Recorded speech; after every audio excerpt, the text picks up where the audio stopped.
Time for the handoff. D'Lo and KC joining myself, Kyle Madsen, and James Ham on the Insiders. How's it going, guys? Damian specifically. Look at that smile. Look at that. You're so happy today. I love this for you. Yeah, I'm happy for a multitude of reasons. What's reason number one? Or actually, should I say reason number 0? Nice. Very good. Do we know that, though? I'll shout out to my partner. Reason number 0 is I'm thrilled that my favorite player plays in Sacramento. We love to see it. Absolutely. We love to see it. Well, what I was listening to, we have a 0. We don't know if he's yeah. Is there going to be a exchange of money for the number? Is this going to be like the fan where Russell Westbrook will or no, not Russell. No, it would be Damian who would cut off the tattoo on Malik Monk's arm, send it to Russell Westbrook, said, I got your number for you. Mm-hmm. That would be the fan. It would be Damian. He'd be De Niro. He's going to take his minutes and his jersey number. That's crazy. That'd be crazy. Oof. It'd be a lot. That'd be a lot. Tough. It'd be a lot. Not doing all that. But I'm thrilled Russ is here, man. I'm excited to watch him play on a nightly basis. I'm excited to see him in person. I think he adds, like, this team desperately needed a backup point guard, and now they have one. There's probably other discussions that you can have with this. But like, whatever, Russ is here and I'm thrilled about it. How does it function for you? Like, what do you guys think? How is this going to play out? I think there's a multitude of things that you could do here. Like, my question that I think we talked. Well, Kyle's been here like all week, so I don't know whether it was on the handoff or on D'Lo and Casey or what, but we talked about it as a group. Is if you could have told me that the Kings signed Russell Westbrook and kept Jonas Valanciunas, I would have preferred to do that. I like Dennis Schroeder a lot, but if shedding Jonas Valanciunas' contract was about signing Dennis Schroeder, I would have rather signed Russell Westbrook to start.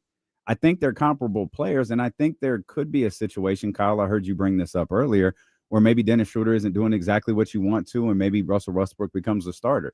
I think Russ is brought in to be the backup point guard and handle the backup point guard minutes.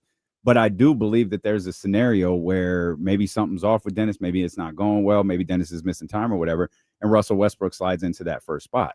The thing for me, though, is they needed a backup point guard. It's clear. And Devin Carter, there is no evidence whatsoever that Devin Carter is a high-quality NBA player. There's no evidence whatsoever that Devin Carter is a quality NBA player. And to say, he's going to handle your backup point guard minutes when you already have all of this concern about the roster, that's not the move. The idea that you're going to force this rookie, you've had Nick Clifford play everything from the 1 to the 4. And like, he's a rookie. Like, no, that's not the move. You need a backup point guard. Go get a backup point guard. Now you have 2 veteran point guards to handle the facilitating, to handle the offense, to do things like that. Russell Westbrook meets every single, I don't know those things by heart. James, you might, the Scott Perry 6 things. Yeah. Like, Russell Westbrook fits all of those. Now, one of them might be defensive minded, and I don't know if Russ is defensive minded, but he's not at 37. He's going to work his ass off, though. Yeah. And I'm all for it. Like, I'm all for this. I tweeted out earlier, I think people are kind of miscasting Russell Westbrook a little bit, especially 36-year-old Russell Westbrook. I do think he can initiate the offense, but he's not a point guard. He's not, at this point in his career, he's closer to a small forward. It's kind of in the same vein that we talk about DeMar DeRozan and even flirt with the idea with him starting at the 4. It's only not crazy because of where he is in his career. You know, he's not as quick to stay up with the guard, talking about Russell Westbrook, stay up with the point guards for an entire game. But because of his strength, some would say his old man strength, and honestly, the ability to get under guys that may be 6'6", 6'7", and be able to stop them because of that, I think he's more of a 3 at this point in his career, maybe a 2 in some situations. And like I said, he can initiate the offense, but he's more of he has elements of the wing player off the bench that people have been saying the Kings need than like a point guard. Like I think he's more of that in his career when you talk about a wing off the bench. He's versatile. He could do a lot of things for this roster. Sorry, Yeah. Kyle. I have in my mind, I think that the addition of Russell Westbrook and the upside of adding Russell Westbrook has more to do with style of play than what specifically he's doing on the court. Like, I don't think the Kings said, hey, we need a backup point guard for sure. He's the guy. Let's bring him in. We need a guy who can play the three for sure. Let's bring him in. I think it was and James, we keep talking about why now. And this is just something I was just thinking about while you guys were talking. Maybe it was now because they've gone through 2 preseason games and a bunch of practice, and they're like, yo, we are not playing the type of basketball we want to be playing. And Russell Westbrook, regardless of what you think of him, good player, bad player, whatever, he's going to play that type of basketball every minute he's on the floor. And whether it's 20 minutes a night or 30 minutes a night, you know you're going to get a player who's going to play 100% and play 100 miles an hour every time he's out there. And I don't know that they have a lot of players who are doing that at this point. Oh, I agree with that. Like, I think the energy that he brings to the court and the force that he plays with, like, he is one of those guys that just, again, runs through brick walls. Like, playing him out at the 3, I mean, he measured in at 6'2" and a quarter at the combine. And at 36 years old, going to be 37 next month. Well, in November, next month. I don't see him being able to number one, be a switchable defensive player, but also to go man a position where he's totally undersized. Again, I'm going DeMar DeRozan. I'm going Zach LaVine at that position before I'm going to Russ. And I think I want to see what the ripple effect is. Like, what is the ripple effect for this team? Like, who loses minutes? Is it Keon? Is it Malik Monk? Like, and is the short-term value of adding Russell Westbrook worth a long-term detriment to what you might have in Keon or you might have with Malik? I mean, if Malik Monk is the guy who loses in this situation and he's playing not at all some nights and 12 minutes a game some other nights, it's one thing to say, hey, you need to play our style of basketball or you're not going to play. It's a whole other thing to go, well, you're not going to play, and yeah, we owe you 3 years and $60 million. That's a lot. And the same thing with Keon. Like, Keon gets to decide if he wants to be a King moving forward or not. The Kings do not get to decide that. Like, he's an unrestricted free agent after this season. They can trade him. They can do whatever they want with him during the season. But when we get to the end of the season, Keon gets to choose where he wants to go. Did you bring in Russell Westbrook, a 36/37-year-old player, for like instant gratification for like 20 games or for one season, and then it ends up costing you Keon Ellis? So I kind of want to see like how this thing all plays out long term, because it's not just about who's going to play minutes on night one or who's going to play minutes filling in for Keegan Murray. It's about like, how is this thing going to impact your ability to build a quality roster moving forward? So once again, I want to say something about Russell Westbrook playing the 3, because a lot of people in the chat disagree or look at it differently. This is what, not that I know everything, but I challenge people to actually watch what's going on. Actually use your eyes and watch what's going on. It took me 3 minutes max, 30 seconds max, to go to a quick YouTube search of watching the lineup that Russell Westbrook was in with Denver last year, game 1, at the end of the game against the Clippers in the first round. You've got Russ, Ryan Brown, Jamal Murray, Aaron Gordon, and Nikola Jokic. Is Brown a small forward? Does anybody look at him that way? I look at him more of a small forward than I do Russ. I mean, that's fine, but would you say he's a small forward in that situation? He's like an inch taller than Russell Westbrook. Yeah, I'd have to look up how big Christian Brown is. He's 6'6". Yeah, Westbrook is 6'4". Well, what do they? Yeah, Westbrook has a wingspan of 6'8". Like, but even then, like we're picking nits in that situation. No, there's like you've got a guy in Russell Westbrook, and this is what I continue to say for the last couple of days. that depending on the matchup, depending on who you're playing with, yeah, he can play a 3. Yeah, you can play a 3. You look at the defensive matchup out here right now with what's going on with the Clippers. This is crunch time. This is the end of the game. These are your best players. It's Harden, it's Chris Dunn, it's Kawhi, it's Zubac, and it's Derrick Jones.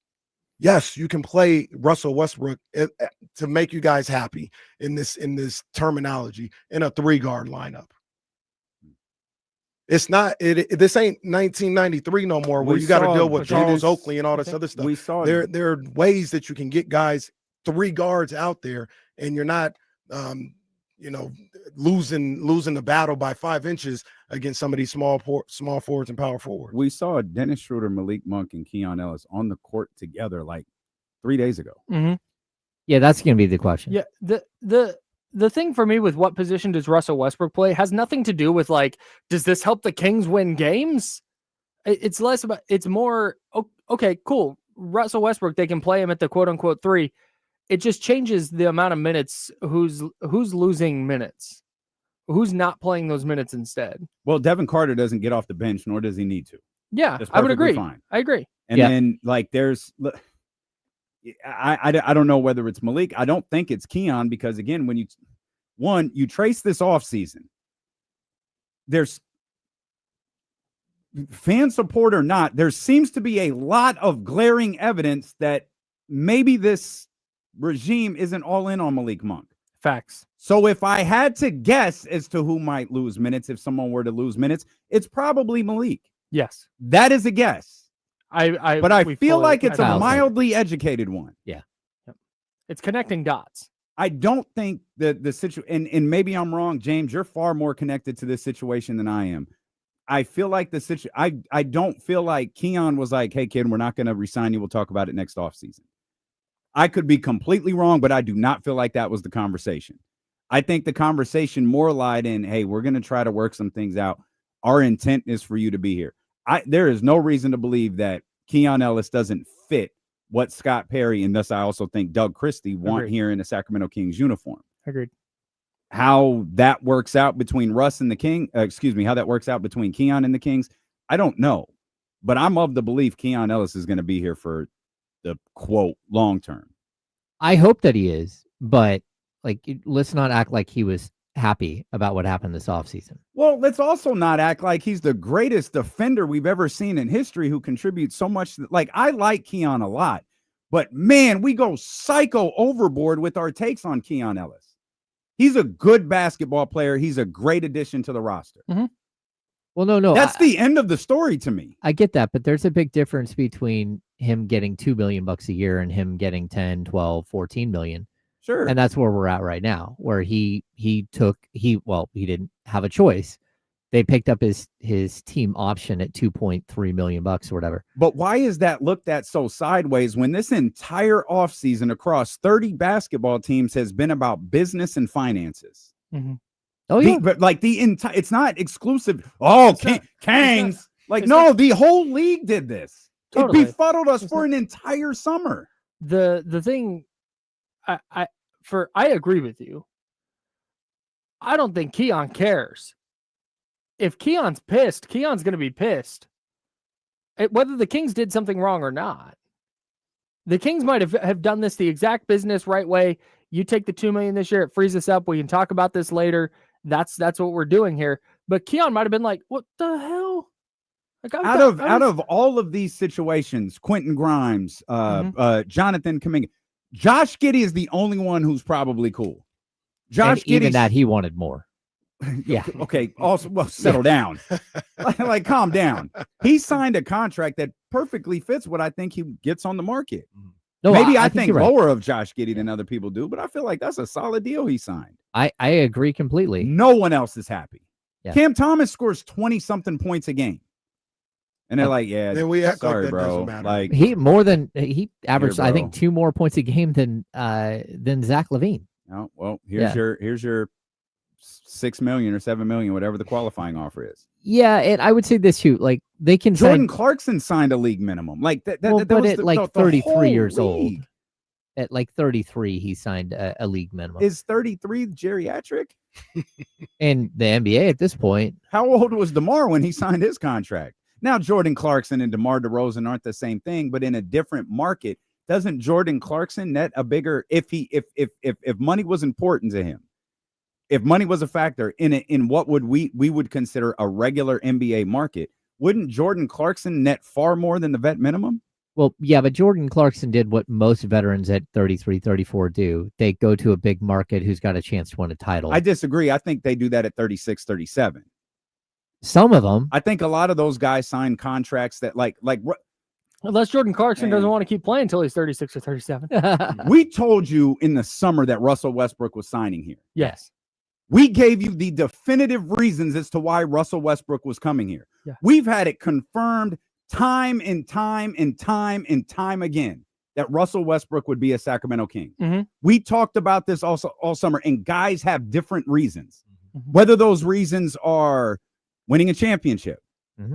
whether those reasons are being closer to family, not wanting to go to New York and be. Chris Paul is the greatest point guard of this generation. You know what I mean? Yeah, I got you. Didn't move his family. Mm-hmm. He doesn't want to do that in life anymore. Mm-hmm. Like, yeah, I'll go back home to the Clippers. I just want to be close to my family. Russell Westbrook is what, 36, 37 years 36. old? Mm-hmm. He wants to be by his family. He wants to be by his business. He wants to be by the other things that we're doing. Mm-hmm. Well, he's not going to the Lakers. He's not going to the Clippers. He sure as hell isn't going to the Warriors. A couple phone calls later, he's coming to the Sacramento Kings. Mm-hmm. Yep. It's like there's always different reasons, but I feel like they're later in years than what James is saying. I think 30, and maybe this is the new NBA. Maybe this is the NBA we live in now because of first and second aprons. Maybe what you do at 35, 36, 37 for quality of life, for winning a championship, maybe you do start to do that at 32, 33 years old, once that first or once that big contract runs out and you feel like, I really want to get on a contender, or I really want to be in a big market, whatever. Yeah. Maybe he wants to be close to KIFM West Sacramento, KRXQ, Why wouldn't he? HD2 Sacramento, ESPN 1320 Sacramento Sports Leader. Always free on the Odyssey app. Like, that's it. He wants to be able to when get you in his want car Kings news, you come here. and You come turn right on here. 98.5 FM HD2. This is a big fan of 98.5 FM HD2. Dude. I feel like he stumbled across it on accident and was like, his whole life has changed. He did. He told me about it. I didn't even know my car had an HD radio.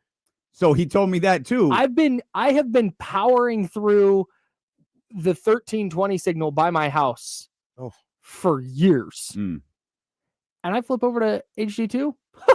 Crystal clear. Crystal clear. Crystal clear. Oh, The sound of James Ham's just tone through an HD radio is spectacular. Wow. Just spectacular. It is spectacular. did you guys hear that, by the way? the ding? Yeah. You guys got that? Yeah. Okay. Yeah. The I first think I one had the was a wrong- little faint. I think Yeah, I had the first wrong thing on yesterday, and people couldn't, the wrong output selected yesterday, Okay. and people couldn't hear it. one.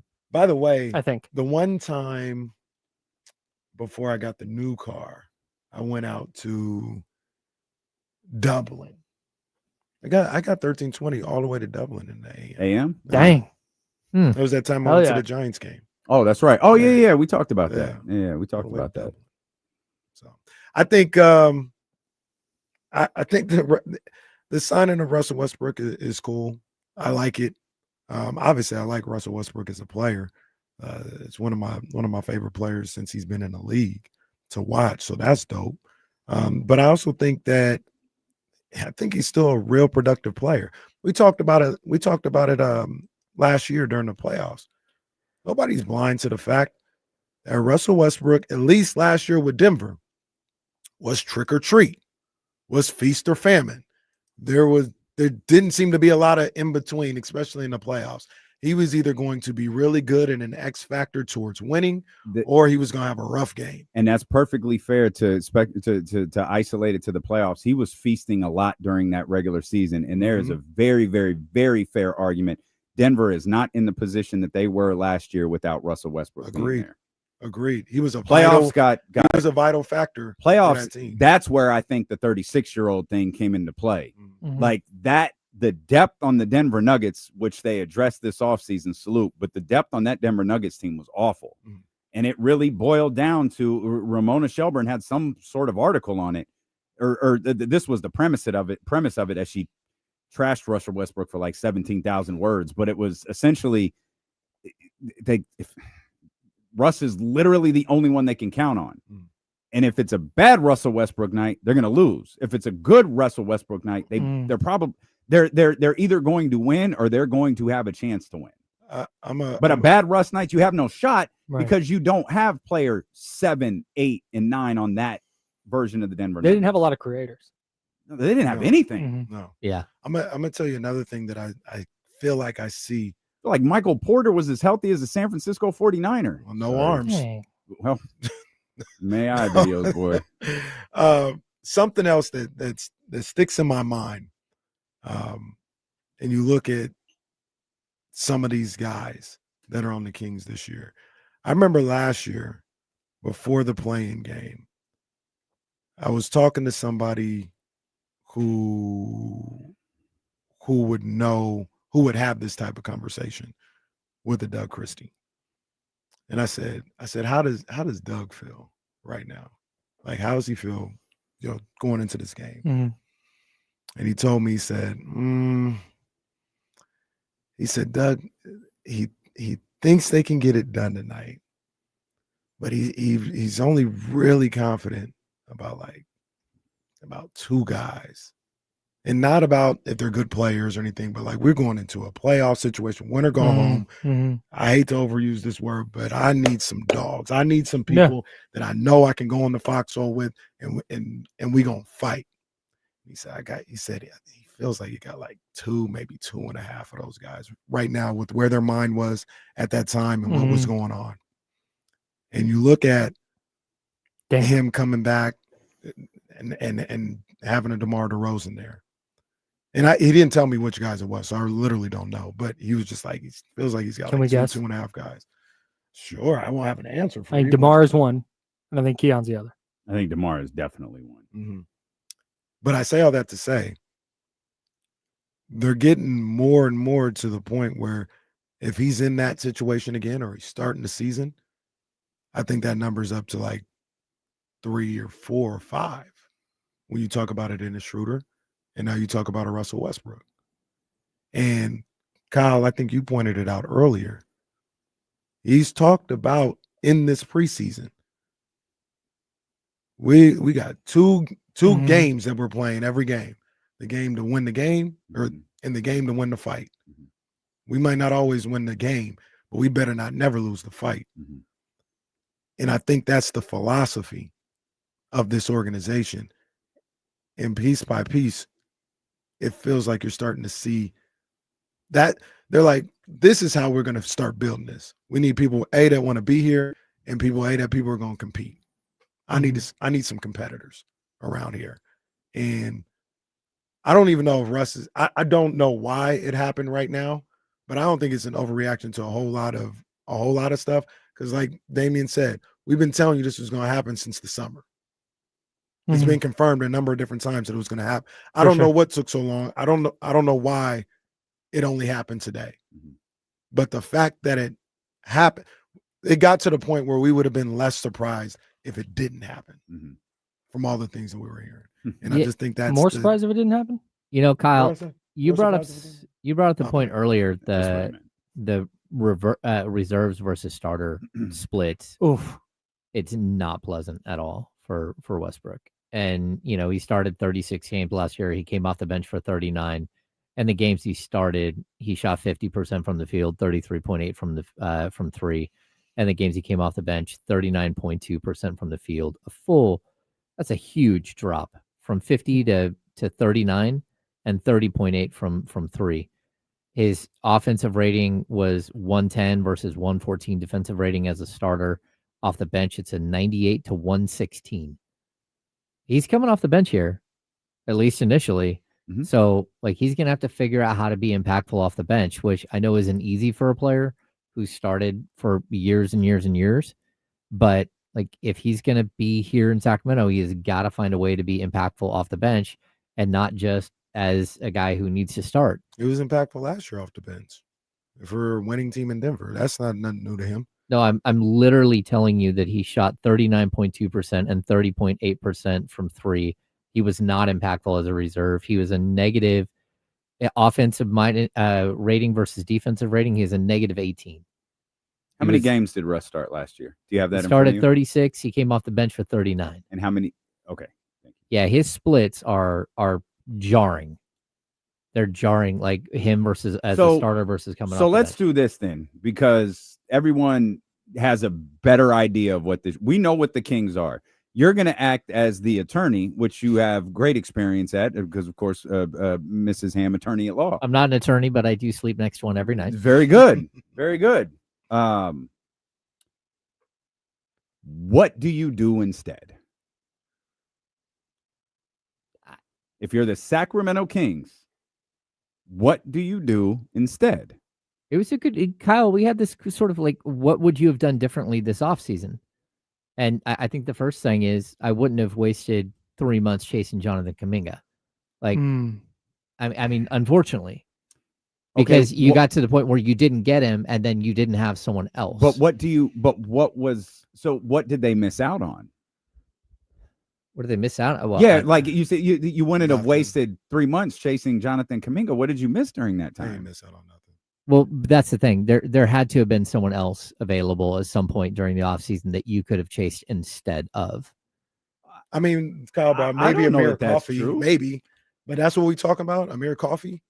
I'd rather waste 3 months on Jonathan Kuminga. Torian Prince. That's what we talking about. And all the guys that you listed the other day that are still free agents, like that's what we missed out on. No, but 3 months ago there were players and there were potential trades and other things, and you spent a lot of time on this one deal. And again, I don't know that, again, Kuminga, if your idea this entire offseason, which I know, and I know, like the entire idea this whole offseason was signing Russell Westbrook. Tell me how like an offseason where you bring in 30% shooters from three helps your team.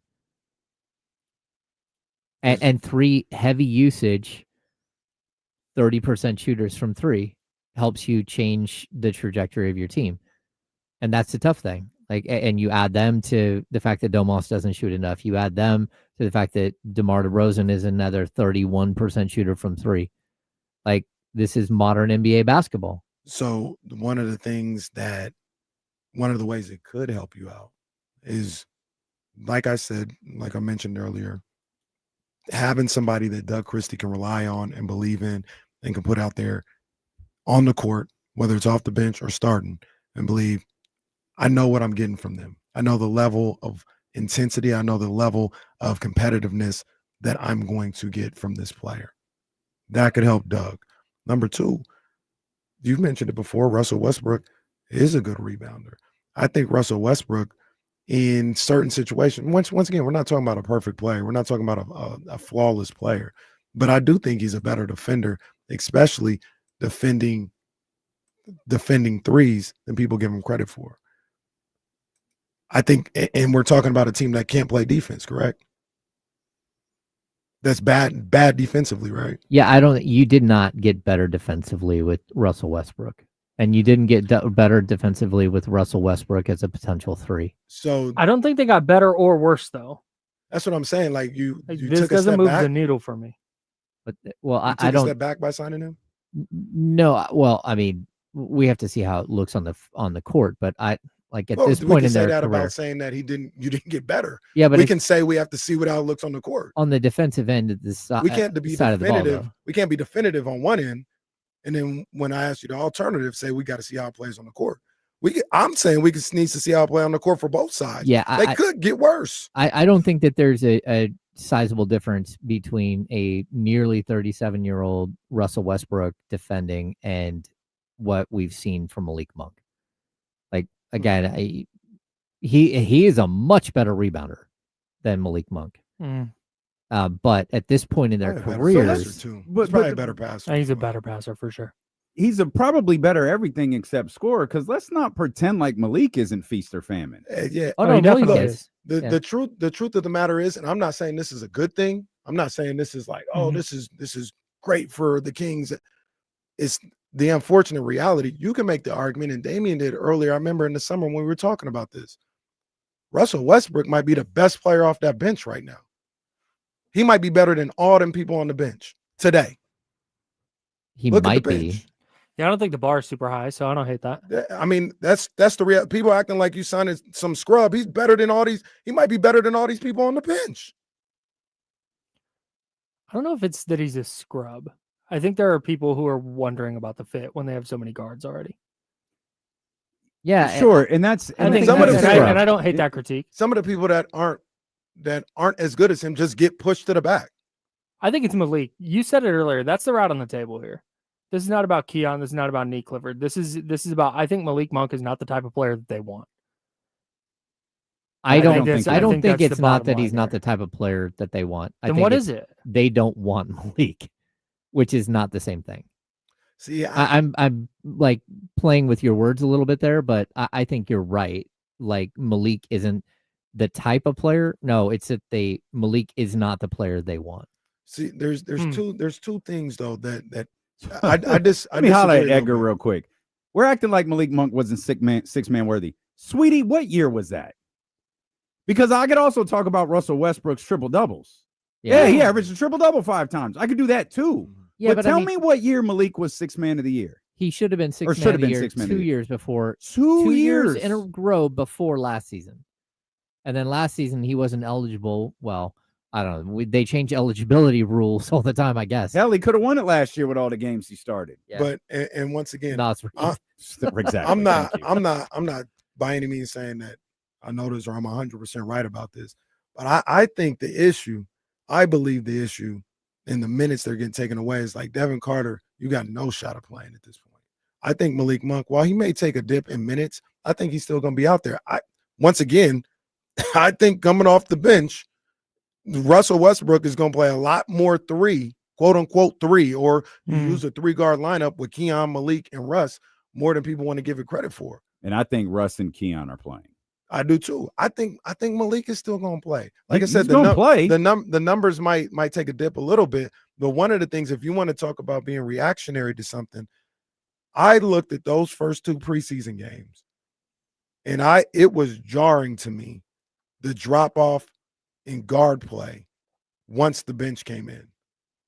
Even in the Raptors game, I thought the starters were fine. Once again, I watched the game afterwards, so I didn't watch it with everybody. And maybe my expectations after reading what was going on was, one way compared to how I actually watched it. But I didn't think they played as a unit. They didn't play bad at all. Schroeder wasn't good. DeMar DeRozan didn't show up in that game. But I thought it was fine. Once you got to that second unit, they couldn't bring the ball up. They couldn't initiate the offense. Outside of Malik, there was nobody that could create anything or set anything up for anybody else. And we saw the same thing last Friday against Portland. Starters come in, play well. You get to that second unit, especially on that guard play, and things fall off. And I think more than I heard you talking earlier, Kyle, about Dennis Schroeder. I think more than anything, it was, this bench is not it. Like we need somebody that, number one, can defend and be versatile coming off the bench. And we need somebody that can at least initiate the offense while Dennis Schroeder's off the bench, off the court. I think just watching the 2 games, that spoke out louder to me than, hey, we don't like Malik or something like that. It's like, we can't have Malik bringing the ball up, because if they start pressuring, the Raptors destroyed those guys pressuring the ball. Yeah, but they weren't having Malik bring the ball up. They're playing Malik off ball. And Who was bringing it? And they didn't have nobody to bring it up. And that was a failure. Yeah, and that's not even Devin. his role. No, I'm with you. I'm just saying that they're trying to do something where Malik is playing off ball more this year, and so that means that whoever he's playing with in the backcourt's bringing the ball up. So then that way, when the ball gets brought across half court, you're already setting screens over here for Malik to come off, and you have him in motion as opposed to But here's what happened in that game. Keon couldn't bring the ball up. They were denying him, and the plan wasn't for Malik to bring it up. But guess who ended up bringing the ball up? Because Keon couldn't bring the ball up. Or they get Malik? They'd get it to Keon real quick. They're guarding him 94. He dumps it off to the closest guard that's to him, which is Malik, which is getting pressured anyway. They need somebody in that Keon spot. Not saying Keon should come off the bench, but Isaac Jones was also in at that point. and I forgot who the three was at that point. The maybe, as opposed to Keon having to bring it up or dish it off to Malik because the pressure is there, you got a guy like Russell Westbrook who can bring the ball up for that bench unit and set everybody up. To me, watching those two games, that was, and you guys remember I came in here and said it, right? I said I thought the second unit was very problematic.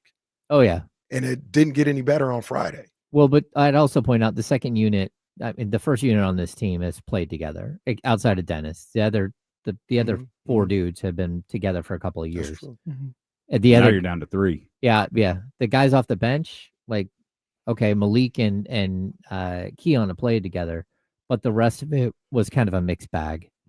And that's where the unstableness is. That's where you don't know who's playing the backup 4, the backup 5, the backup 3. Nick Clifford's playing all over the place. Like they're trying different things with that second unit. And I agree, it did not look good. But I also understand that in the first week of training camp, you're playing 5v5 every day. And the 5 that are on the floor are groups of 5. They're not mixing and matching. So we have this weirdness where the second unit guys all of a sudden are dropped in with a group of players they haven't played with at all in practice. Yep.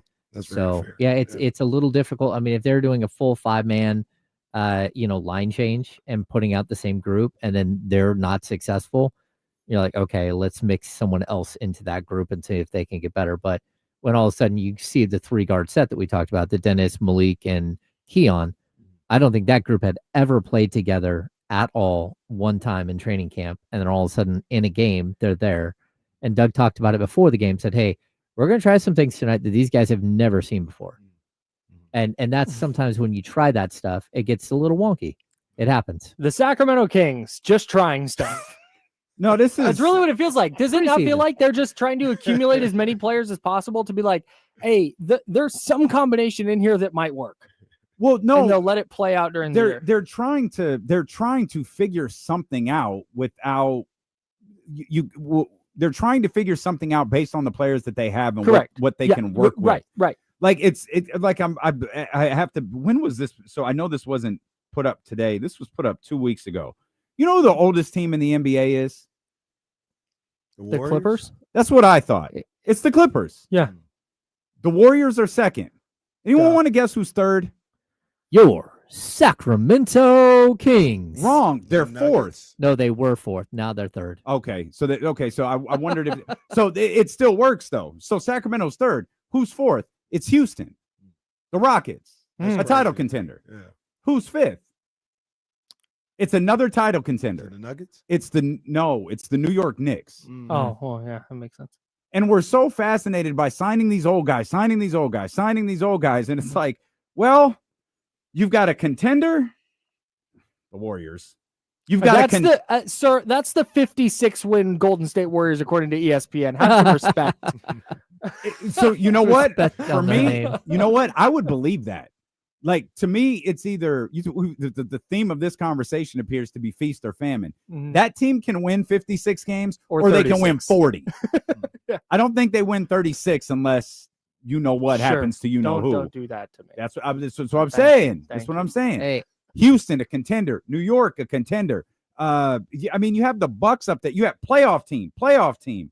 Then there's Dallas, and then 22 is Denver. 21 is Cleveland. If you were doing a draft of all these teams, where does the first Sacramento King go? Oh, I have no idea. I think it's way I have and no that's clue. the difference. Well, I mean, that's fine. Okay. That's fine. I don't, you've got to lay these rosters out, and I'd have to, you guys can continue to pretend that Zach LaVine sucks if you want to. But Zach LaVine is a good ball player. Definitely doesn't suck. Yeah, he doesn't suck. I'd even I think Brett Huff, our friend Brett Huff, captured it really well on Twitter. He said, I, for one, think that signing Russell Westbrook is fun and doesn't make a lick of sense. Both can be true. I don't agree with that at all. Yeah, I don't think so. It makes complete sense for the way that this roster looks. If you don't like it, that's fine. Mm-hmm. It just makes sense. They needed a player at that position. Would you have felt better if it was Malcolm Brogdon? I wouldn't Yes. have. I would have happily have thrown myself off the top of the Golden One Center if it was Malcolm Brogdon. No, last season they went out and they You signed. talk about a reason someone can't stick with a goddamn roster. It's Malcolm Brogdon. Everybody effing hates him.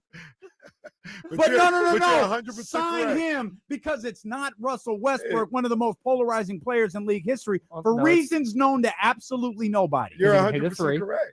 You're 100. That's exactly the reaction would be Malcolm Brogdon. 100% different for the same caliber of player. I guess. Maybe I'm To missing. be clear, maybe I'm the guy did I wanted was Lonzo Ball. sure. That's who I Sure. wanted.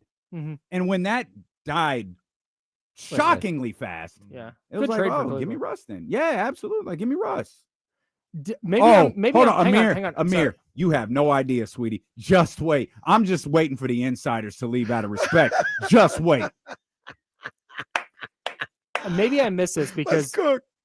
this news happened not long before our show started and we were prepping and doing stuff. I've missed a lot of the online discourse about this.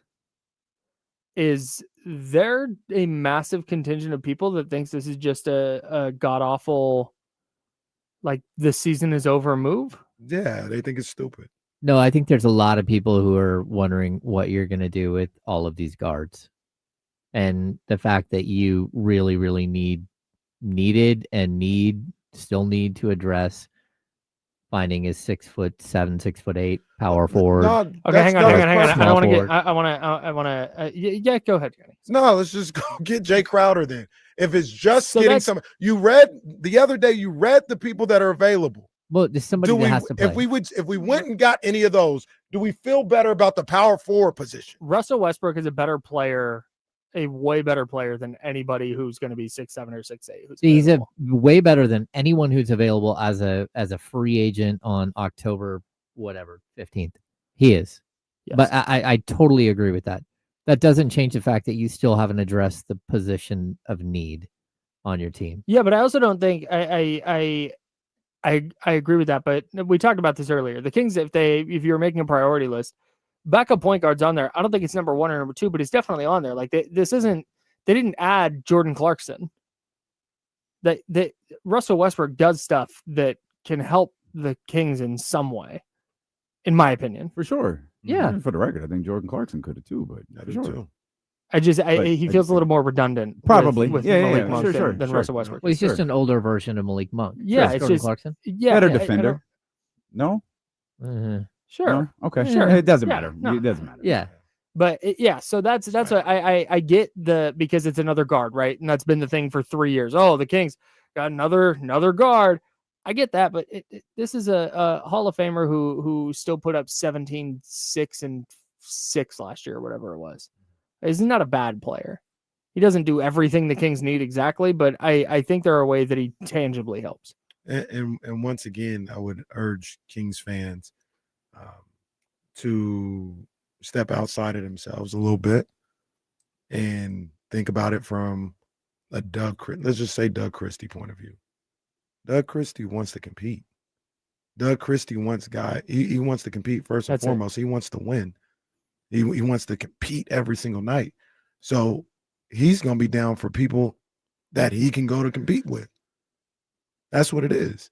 And I think, I'm not saying that's the only reason, but I think that's a big reason you see guys like Dennis Schroeder. You see guys like Russell Westbrook around, because Doug wants people around him in that locker room that are like-minded. Mm. And if you're not like that, then you can go somewhere else. But nobody says it's finished. Everybody's aware that they're trying to build something. And I think him and Scott Perry's way of building that is starting by getting competitive people in the building. I don't think that's the worst thing in the world.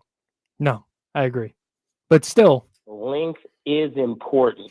don't forget it. What do you guys got coming up on D-Lo, Casey? Well, obviously, a lot of this. We'll take your phone calls too. Everybody got something to say. Everybody's got a keyboard opinion. We'll call, share it, tell us what it is.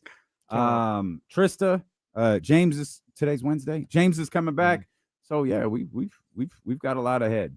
A lot of fireworks coming up on D-Lo and KC. For James Hamill and Kyle Madsen, we're the insiders. Back tomorrow at 10 a.m. Till then, drink water, be nice people. See you.